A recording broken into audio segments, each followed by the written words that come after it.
Hey guys, Ghostly Rich here today, and today we're going to be swapping out this headlight bulb.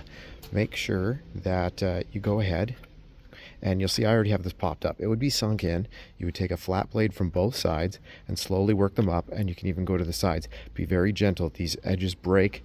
There will be one here, here, here, here, and here. Go ahead. Slip out the center. Now, chances are you're not going to get this out. Like this piece, you have to pop it up. Like that. Use your fingers, pop it, or use a plastic panel popper. Put them safely off to the side. From there, grab here. Pop, pop, pop, pop, pop. These are all pop outs. And then, as you can see, it will work its way out. From here, you've exposed the 10 mils.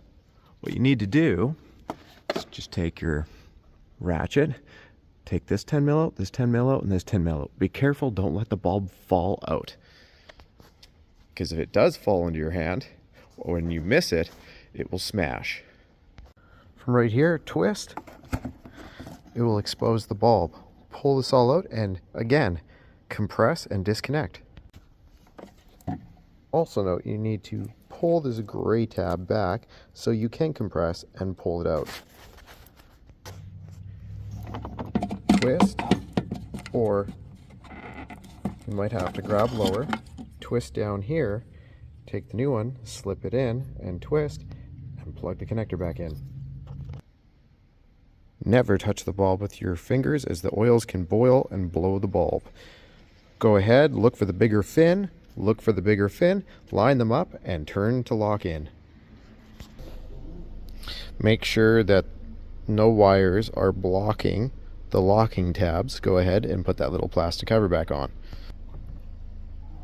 Note the plastic posts on the top and the bottom.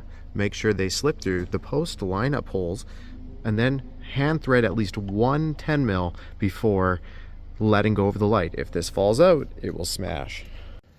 When putting the grill back on, line it up, make sure everything's kind of there, and then sink these in first. You want to press those in. Now go ahead, slide all the bases into here, and then slide those little push plugs back in like so. Let's grab one of each, and you just slide. I usually will slide them all in first, but it just goes like that. You'll notice that they have kind of like a Zoltan going on. Just go ahead and slide it in like that. Do that to all of them. Thanks again for watching. Hope you enjoyed the video. Also, the headlight bulb size is H13.